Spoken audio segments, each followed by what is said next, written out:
সংস্করণ মিলিয়ে ভারত পাকিস্তান এখন পর্যন্ত মুখোমুখি হয়েছে 210 বার। তবে টুর্নামেন্টের ফাইনালে দেখা হয়েছে খুবই কম। গত 40 বছরে 5 বা তার বেশি দলের টুর্নামেন্টে এমনটা ঘটেছে মাত্র 5 বার। প্রথমবারের মতো এশিয়া কাপের ফাইনালে মুখোমুখি হওয়ার আগে ফিরে দেখা যাক সেই ফাইনালগুলোয়। 1983 বিশ্বকাপে চ্যাম্পিয়ন হওয়া ভারত তখন ওয়ানডের সেরা দল। 7 দল নিয়ে অস্ট্রেলিয়ায় আয়োজিত ওয়ার্ল্ড চ্যাম্পিয়নশিপ অব ক্রিকেটের ফাইনালে মুখোমুখি হয় 2 দল। ম্যাচটা ছিল একতরফা। মেলবোর্নে কপিল দেব আর লক্ষণ শিবরাম কৃষ্ণনের বোলিংয়ে দাঁড়াতে পারেনি পাকিস্তান। দুজনই নেন 3টি করে উইকেট। জাভেদ মিয়াঁদাদের 48 আর ইমরান খানের 35 রানই সর্বোচ্চ। পাকিস্তান ইনিংস থমকে যায় 9 উইকেটে 176 রানে। রান তাড়ায় ভারত ছিল দাপুটে।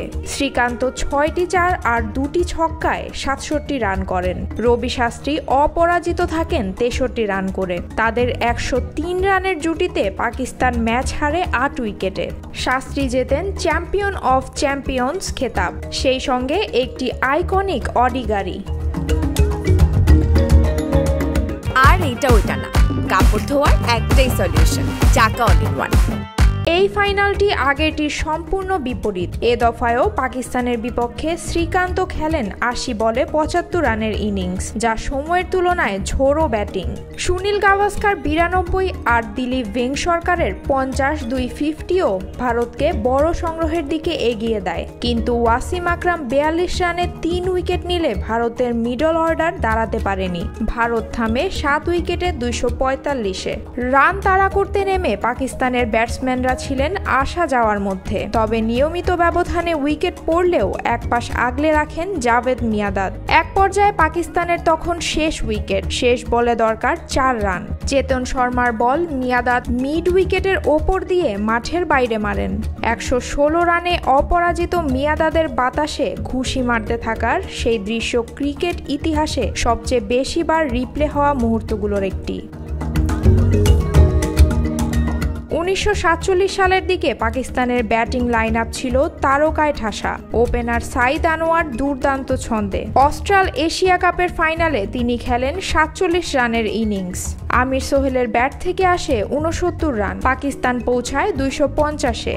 রান তাড়া করতে নেমে ওয়াসিম আকরামের প্রথম ওভারেই আউট হন অজয় জাদেজা। এরপর ভারত আর দাঁড়াতে পারেনি। 69 রানের সঙ্গে 2 উইকেট আর 2 ক্যাচের জন্য ম্যাচ সেরা হন সোহেল। ওয়ান্ডারার্স স্টেডিয়াম তখন গম গম করছে। ইতিহাসের প্রথম টি-20 বিশ্বকাপ পেয়েছে স্বপ্নের ফাইনাল। ভারত প্রথমে ব্যাট করতে নামে। বর্তমান প্রধান কোচ গৌতম গম্ভীর 54 বলে করেন 75 রান। শেষ দিকে নেমে রোহিত শর্মা করেন 16 বলে অপরাজিত 30 রান। 20 ওভারে ভারত করে 5 উইকেটে 157। পাকিস্তানের উমল গুল 28 রানে নেন 3 উইকেট। ব্যাট করতে নেমে পাকিস্তানের ব্যাটাররা ধুঁকতে থাকেন। ভরসা ছিল কেবল মিসবাউল হক। শেষ পর্যন্ত মিসবার সমীকরণ নামিয়ে আনেন শেষ ওভারে 13 রানে। তখন ভারত অধিনায়ক MS ধোনি বল তুলে দেন অখ্যাত যোগিন্দর শর্মার হাতে। প্রথমেই ওয়াইড, এরপর ডট, দ্বিতীয় বল ছক্কা। 4 বলে দরকার 6 রান। জয় অনেকটাই পাকিস্তানের নাগালে। এরপর তৃতীয় বলটিতে মিসবাহ স্কুপ খেলার চেষ্টা করেন, কিন্তু ঠিকঠাক ব্যাটে না লাগায় বল যায় শর্ট ফাইন লেগে থাকা শ্রীশান্তের হাতে। ভারত পায় নাটকীয় 5 রানের জয়। তবে যোগিন্দর আর কখনো ভারতের হয়ে খেলেননি। অমরত্ব অবশ্য ঠিকই পেয়ে গেছেন। র্যাঙ্কিংয়ে সবচেয়ে নিচের দল হিসেবে 8 দেশের চ্যাম্পিয়ন্স ট্রফিতে খেলতে গিয়েছিল পাকিস্তান। এমনকি গ্রুপ পর্বে ভারতের কাছেই ম্যাচ হেরেছিল 124 রানের বড় ব্যবধানে। কিন্তু 18 জুনের ফাইনাল সরফরাজ আহমেদের দল পাকিস্তান দুর্দান্ত এক ম্যাচ খেলে। প্রথম ব্যাট করে 50 ওভারে করে 4 উইকেটে 338 রান। শুরুতেই জশপ্রীত বুমরার নো বলে বেঁচে যাওয়া ফকর জামান খেলেন 106 বলে 114 রানের ইনিংস। আজহার আলী করেন 59, বাবর আজম 46 আর মোহাম্মদ হাফিজ শেষ দিকে 37 বলে অপরাজিত 57 রানের ইনিংস খেলেন।